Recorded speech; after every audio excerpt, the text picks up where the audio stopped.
Bonjour et bienvenue sur ma chaîne. Alors aujourd'hui, je vais aborder plusieurs sujets. Déjà, je vais vous faire partager mes lectures préférées. Ensuite, j'aurai un petit haul des soldes et un haul antiquaire. Car peut-être comme vous pouvez le voir, comme je vous ai pris dans ma salle à manger, je suis assez passionnée d'antiquité.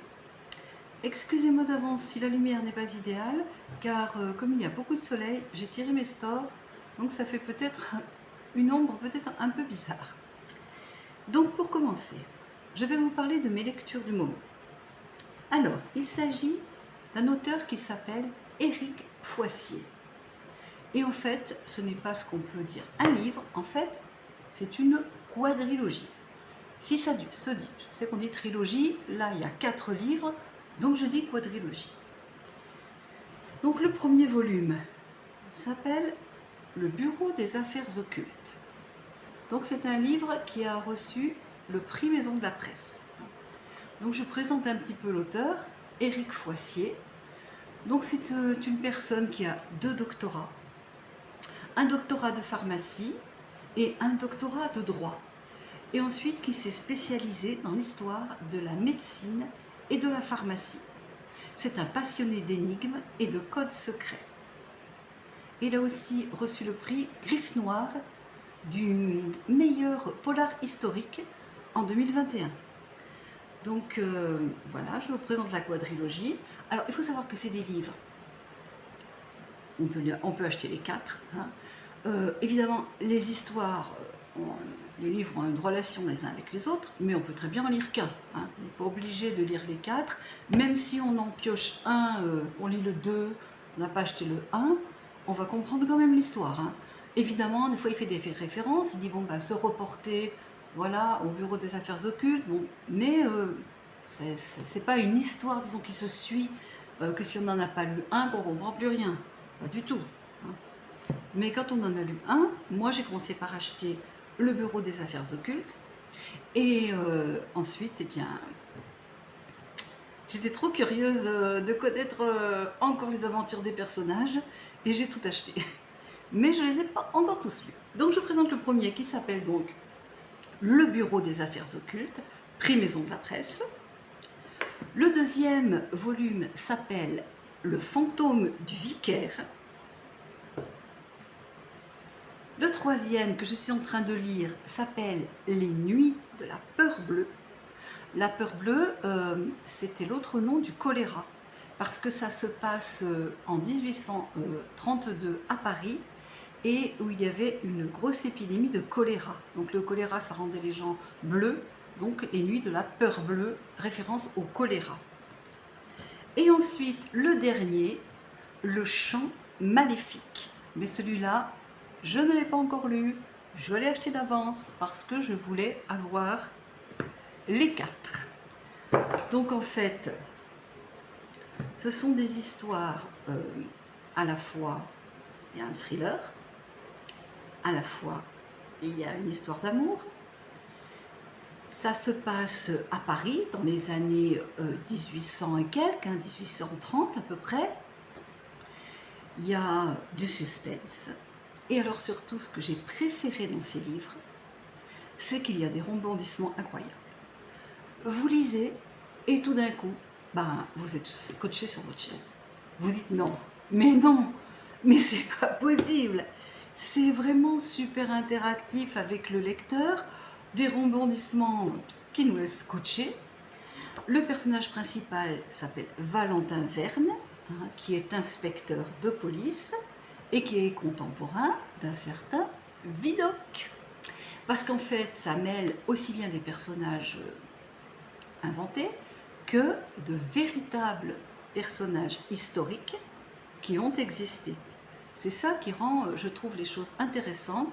Il y a aussi de la médecine, de la pharmacie réelle, des choses réelles. Et je trouve que ça permet un petit peu de se cultiver tout en lisant une histoire vraiment passionnante et à la portée de tout le monde.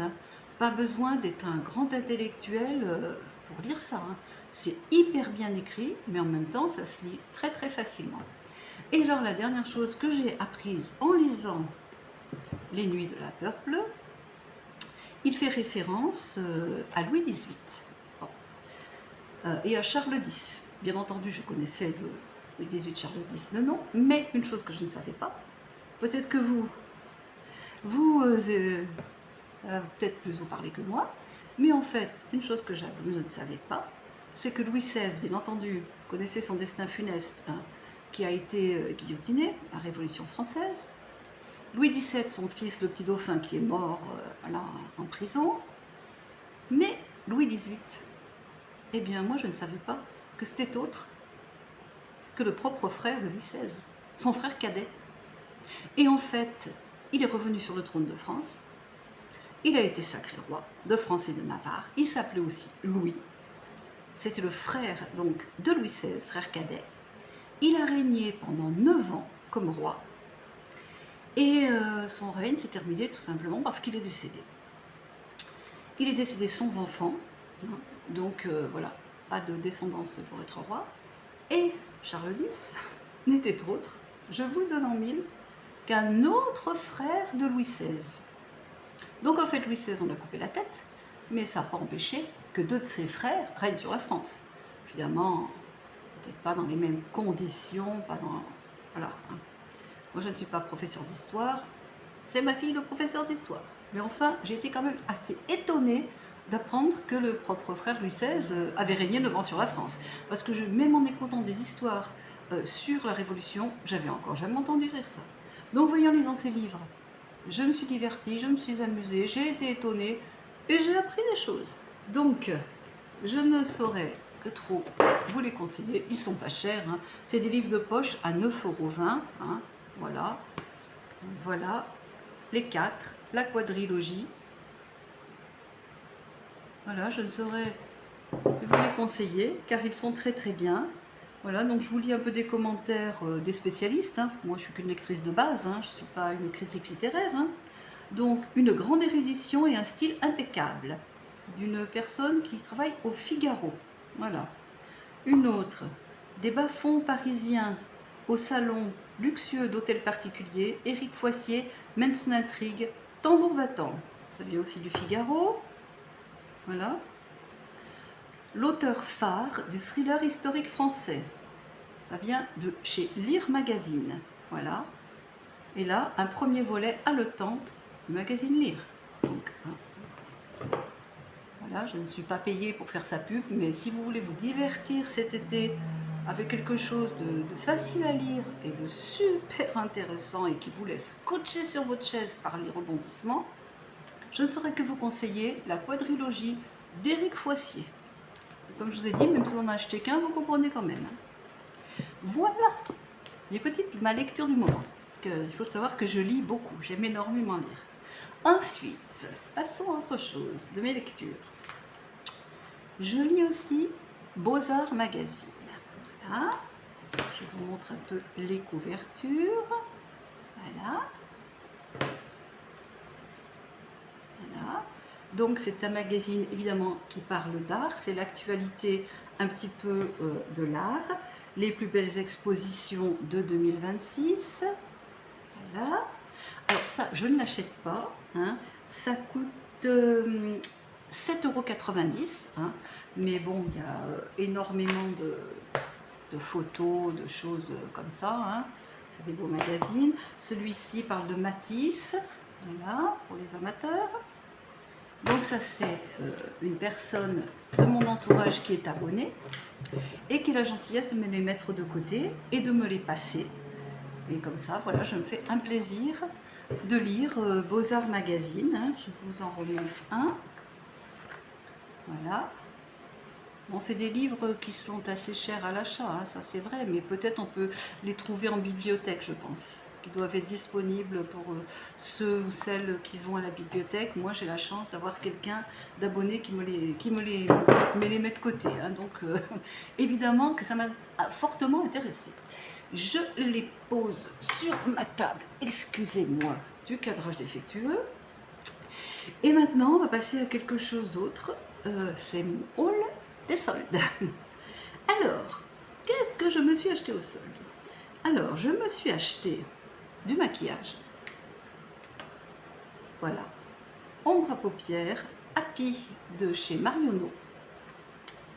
Une bleue. Une autre un petit peu comme ça, beige.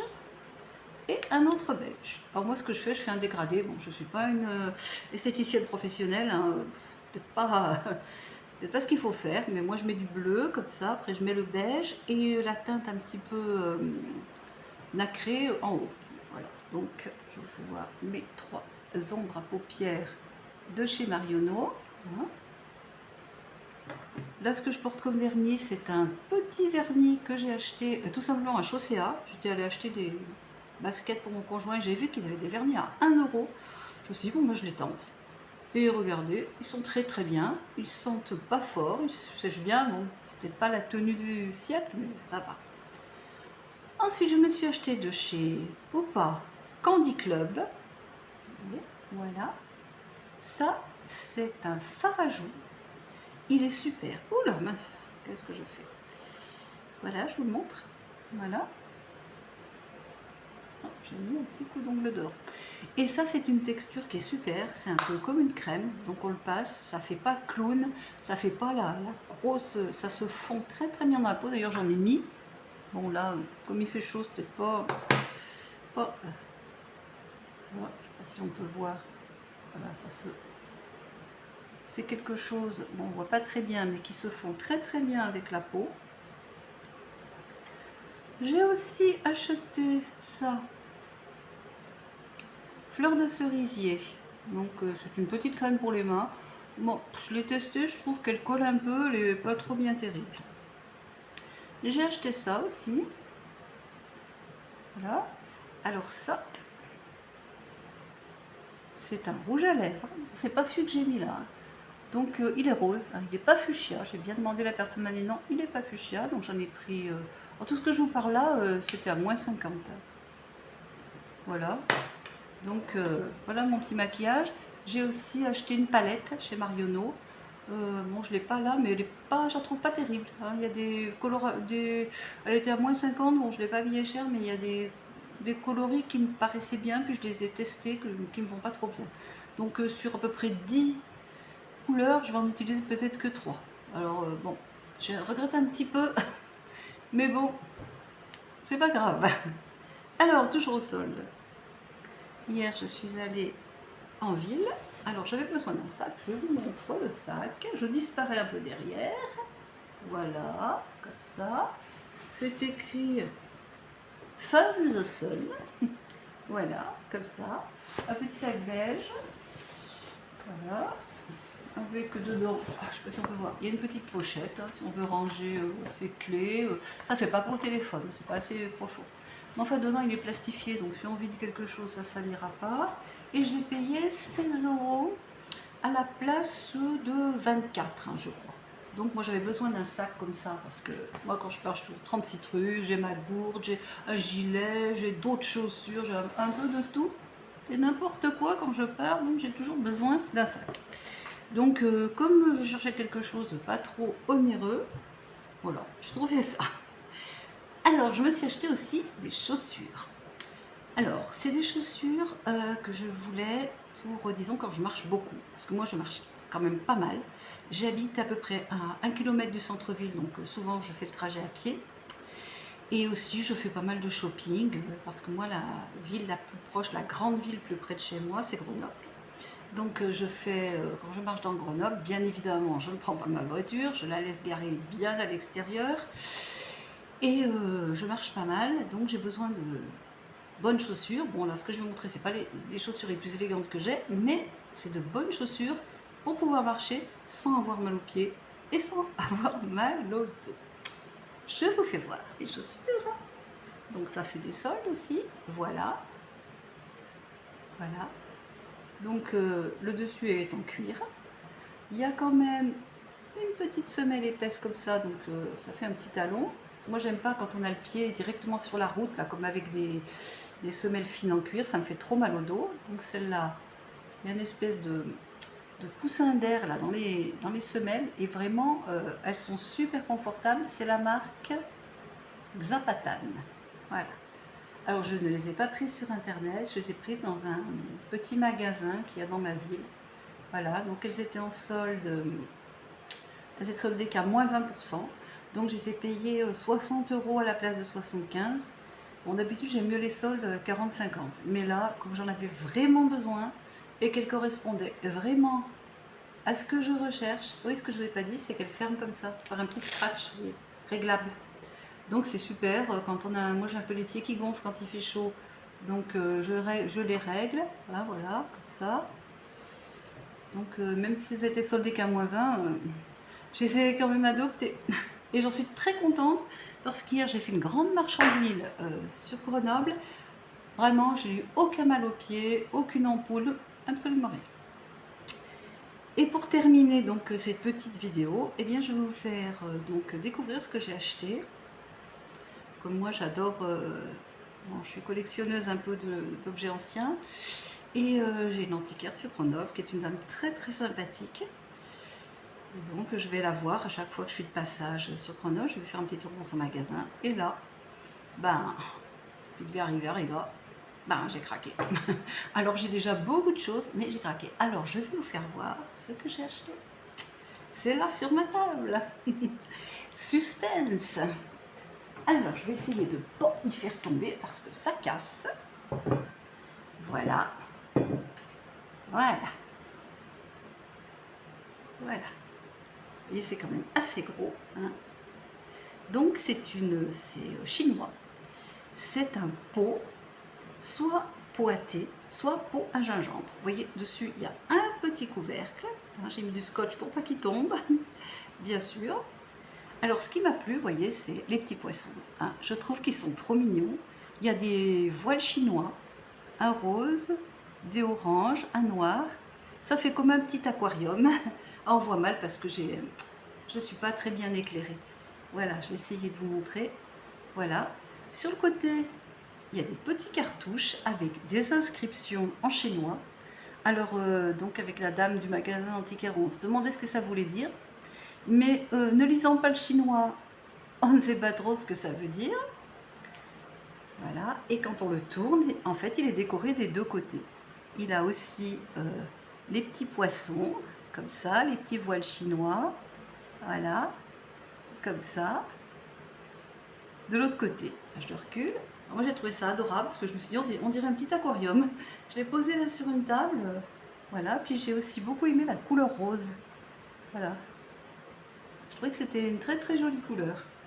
Voilà, je le pose parce que c'est quand même très très lourd. Et cette dame qui est très très sympathique m'a offert quelque chose. Elle m'a dit, parce que bon, moi j'ai un chat, elle a des chats, on discute de chats. Et elle m'a dit, bah, comme vous aimez bien les chats, je vais vous faire un petit cadeau. Et elle m'a offert une jolie petite assiette en porcelaine avec des chats. Et quoi? Des petits canards. Alors je vous la fais voir. Et voilà la chose. Vous voyez? Des petits chats, l'assiette elle est dorée, très mignonne. Donc des petits chats et des petits canetons. Voilà, il y a une petite signature en bas. Puis derrière, voilà, il y a aussi un tas d'inscriptions. Voilà. Donc j'ai une petite vitrine là dans ma cuisine, je l'ai mise dedans. Donc j'ai trouvé ça très sympa de sa part de me faire ce petit cadeau. J'essaie de faire le point. Voilà. C'est trois petits chatons qui regardent des petits canetons. Voilà. On recule un peu. Voilà. Donc j'ai trouvé ça très gentil de sa part de me faire ce petit cadeau. C'est pas la première fois. Souvent elle m'offre une petite chose comme ça. Voilà, parce que c'est une dame très, très, très gentille et très sympathique. Eh bien écoutez, voilà, j'espère que vous supportez bien la chaleur. Moi ici je suis dans l'Isère. Bon, ça va un petit peu mieux niveau chaleur, mais c'est encore quand même très très lourd. Et surtout pour les animaux. Hein. Moi j'ai un chat de 14 ans. Donc ça va, mais il a quand même du mal. Alors j'espère que de votre côté ça va, que vous avez supporté cette chaleur, surtout pour les personnes, pour nos aînés, parce que bon, des fois plus on vieillit, plus c'est compliqué, puis on ne pense pas à boire, ça fatigue, même les personnes plus jeunes sont énormément fatiguées. Moi j'ai la chance de ne pas trop être fatiguée, je me force à boire, Et puis voilà, je me tiens un petit peu à l'ombre et j'espère que là c'est pareil pour vous. Bien écoutez, j'espère que cette petite vidéo vous a plu. Si c'est le cas, n'hésitez pas à la liker, ça fait toujours plaisir. À vous abonner, comme ça vous aurez mes prochaines aventures. Eh bien, je vous remercie d'avoir regardé cette vidéo. Je vous fais des bisous. Et puis je vous dis à bientôt. Au revoir.